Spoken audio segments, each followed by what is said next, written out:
presidente, el señor David Weissman, que está con nosotros aquí en los estudios. Y le agradecemos mucho su presencia. Muchísimas gracias por la invitación. Muchísimas gracias por estar esta noche con nosotros. Usted ha estado perdido desde hace mucho tiempo, pero sin duda hoy su palabra es importante. Entre otras cosas, usted ha dicho que le gustaría poder verlo, aterrizar, ver el momento en que Alejandro Toledo llegue al Perú. ¿Y para qué y por qué?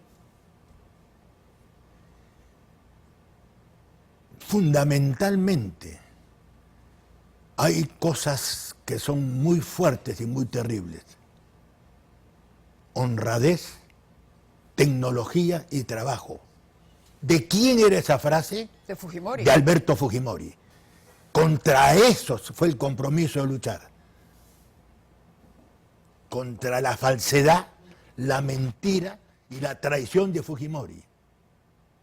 Y le voy a dar un ejemplo de uno de los crímenes más grandes que Fujimori ha cometido acá, sin una bala. Usted tiene que recordarse del RUC. El RUC sensible. El RUC sensible. ¿Se acuerda? Sí. ¿Usted sabe cuántos millones le robaron al país con el RUC sensible? ¿Cuántos?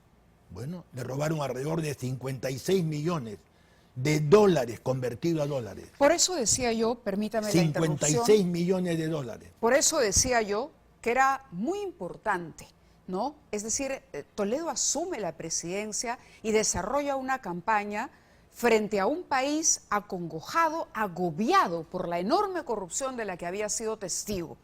Y usted, vuelvo a la misma pregunta, ¿por qué, habiéndose sentido tan decepcionado, a pesar de esa decepción y de ese enojo, de esa rabia, quisiera estar en ese momento para decirle qué a Toledo?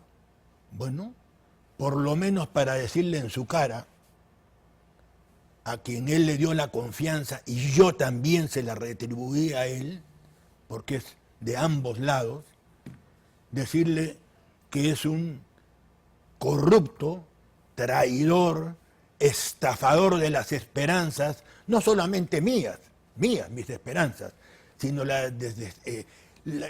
más de 30 millones de peruanos que creyeron en él, que estuvimos en mítines de 20.000, 30.000 personas, donde justamente la voz de la gente era contra la dictadura y la corrupción en ese momento. ¿Cuál es su sensación ahora de arrepentimiento, de frustración al haber sido engañado por esta persona, de desilusión frente al que pudo haber considerado incluso su amigo? En principio el arrepentimiento, ¿volvería a acompañar a Toledo en una aventura? Nunca. Jamás. ¿Hay un arrepentimiento por los años vividos a su lado? No me tengo que arrepentir de nada, porque hice lo que tenía que hacer y lo hice bien.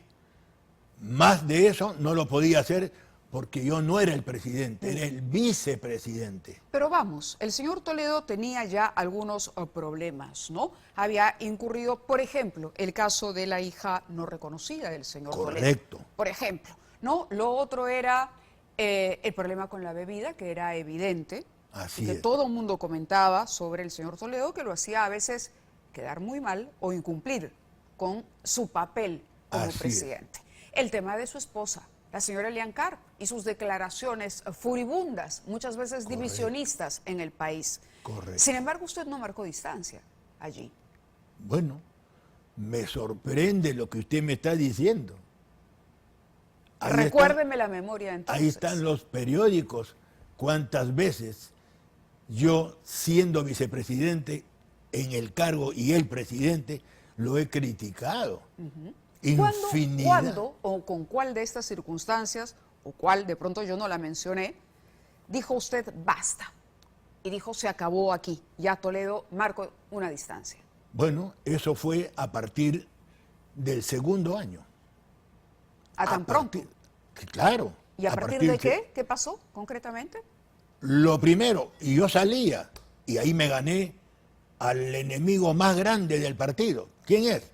La señora Elian Carp. ¿Por qué?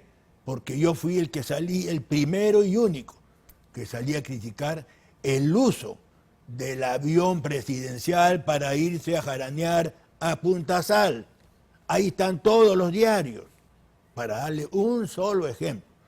Lo que pasa es que la memoria de todos es muy ¿Y frágil. esos viajes a Punta Sal eran promovidos por Elian Carp?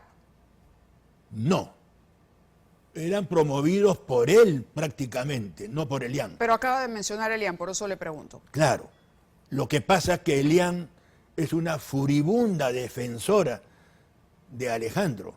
O sea, a ella no le gusta que lo toquen a él. Y la mejor prueba, le voy a recordar, mi cholo santo y sagrado. Imagínese usted que una persona, un ser humano, diga de otro ser humano que sea su cholo santo y sagrado.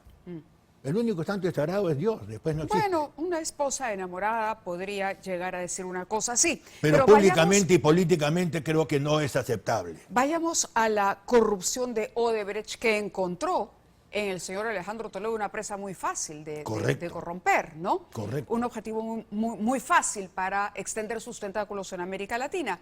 La carretera, ¿usted nunca sospechó? Porque se ha discutido mucho sobre la necesidad real de la construcción de una carretera interoceánica.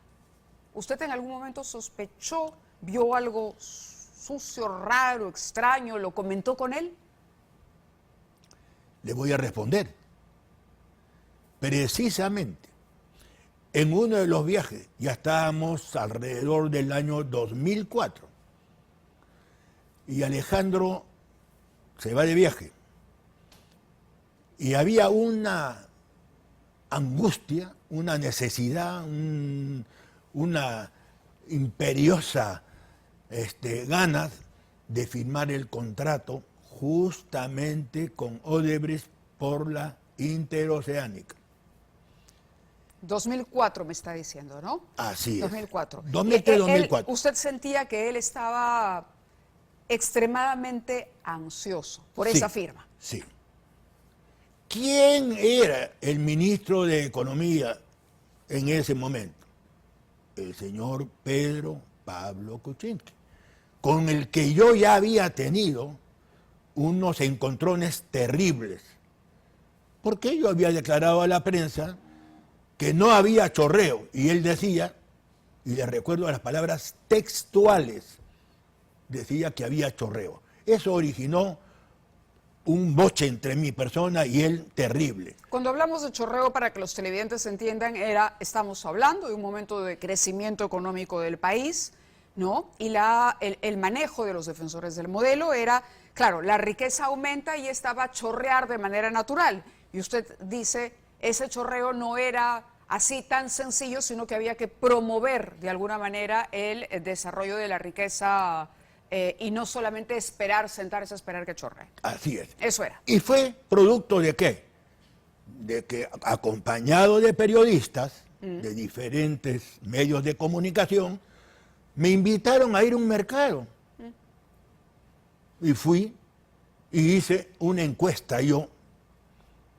Y todos los que les preguntaba cómo estaba su situación económica, si había mejoría, si había verdaderamente un chorreo de dinero para su mejora, la respuesta era no contundente. Correcto. Lo quiero traer de nuevo al tema de Odebrecht. Usted, entonces, permítame que termine, porque esto es bien importante. Sí, claro, pero le recuerdo la pregunta sobre la sospecha real. Usted ha mencionado al señor Kuczynski. Quiero entender por qué ha mencionado al señor Kuczynski cuando le he preguntado por la sospecha sobre corrupción. Te lo voy a decir. Entonces se va de viaje Alejandro y había que hacer una reunión para que el señor ministro haga una explicación al presidente de la República y a la prensa en general. ¿Quién estaba de presidente de la República encargado en ese momento? ¿Quién habla? Yo fui. A pesar de que estábamos peleados a muerte, la prensa nos hizo en ese momento amistar un poco, y el señor comienza a hacer la exposición con sus diapositivas ¿De quién está hablando? de los beneficios de la interoceánica. ¿De quién está hablando en este momento? De Pedro Pablo Kuczynski. Kuczynski. En medio de eso, yo pido parar varias de las exposiciones porque no las encuentro correctas, no las encuentro viables en costos, en tiempos, en una serie de cosas que a mí no me parecían correctas. Y fui cuestionando, Sí.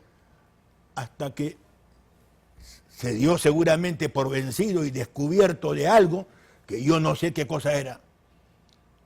Y agarró de buenas a primeras, metió un palmazo y suspendió la reunión. ¿Usted cree? Todo el periodismo estaba en ese momento. No puedo decir que es una mentira. El periodismo ¿A puede usted decir. le pareció raro entonces este Sí. extraño comportamiento o ansiedad por construir una carretera que no le terminaba de cuadrar? Sí. No sabía si era algo malo o no. Sí, claro, pero sobre la presencia concreta de Odebrecht, el señor Barata y demás. Correcto. ¿En algún momento usted vio que había una coordinación directa, los vio en los ambientes cercanos al gobierno? Y lo otro es, si Toledo regresa, pronto va a regresar, sin duda, habrá que armarse paciencia, pero con Toledo en el país, ¿hay gente que puede estar preocupada por lo que Toledo pueda decir, de acuerdo a usted? Yo creo que hay bastante gente. Por ejemplo. Creo que hay periodistas, creo que hay congresistas, creo que hay ministros, exministros y los que generalmente nunca pagan la pena, empresarios, no uno, hablo en plural, empresarios. ¿Peruanos, extranjeros? De las dos cosas, peruanos y extranjeros. ¿Comprometidos en casos de corrupción? No solamente en el caso Odebrecht, tenemos SOAS, es una lista larga que nos faltaría tiempo para poderlas enumerar. ¿El señor Almeida sería uno de ellos? ¿Usted lo pondría en esta lista sobre el cual, digamos, Toledo podría aportar información a la justicia?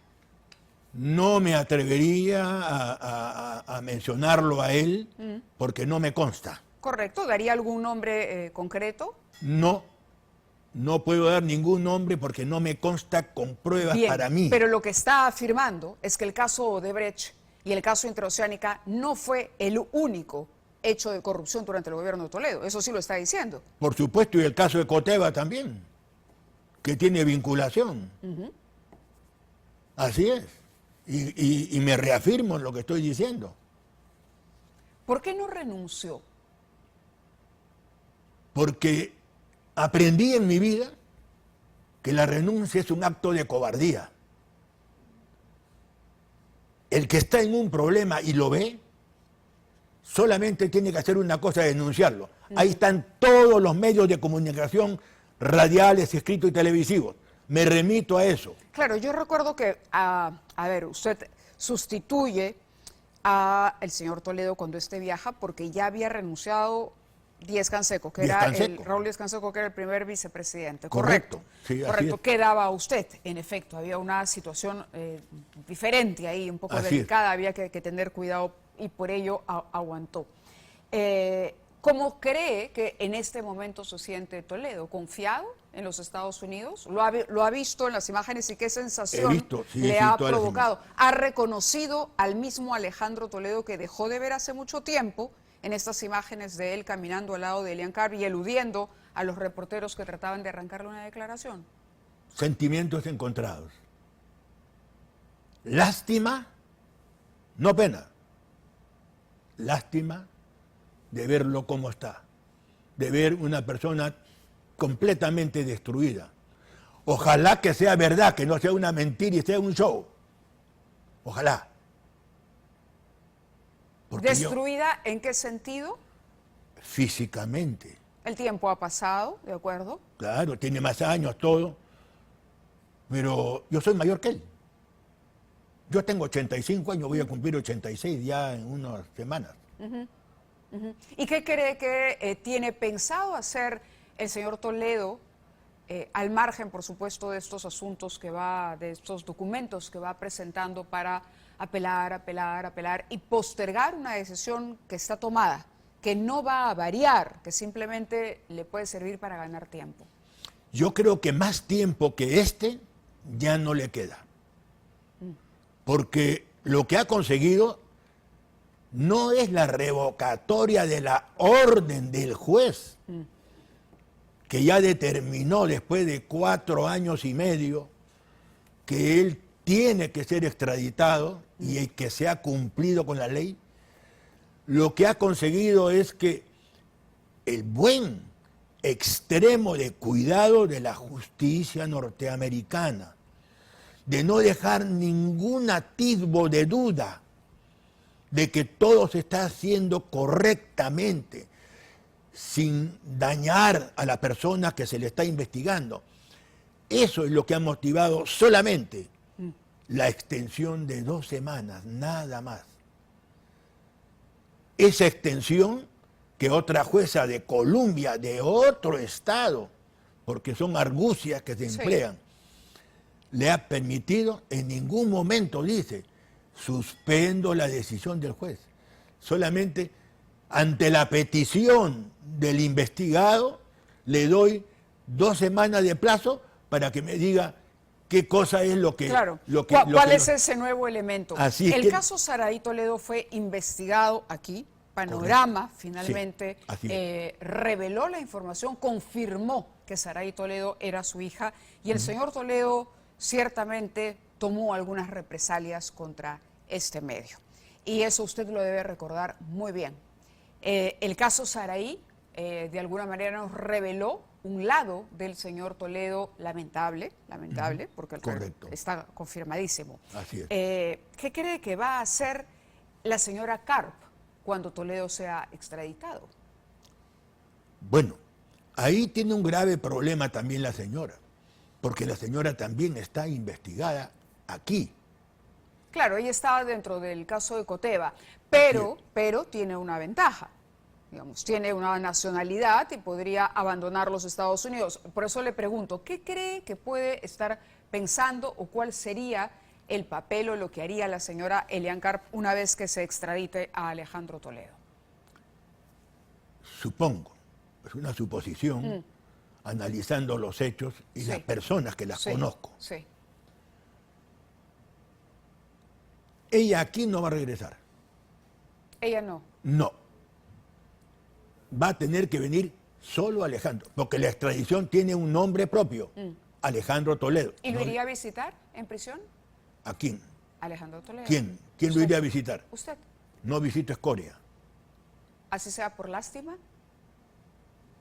Yo no puedo tenerle lástima a un ser, a una cosa que ha hecho daño a más de 30 millones de personas, que es un mentiroso enfermo, bueno, es...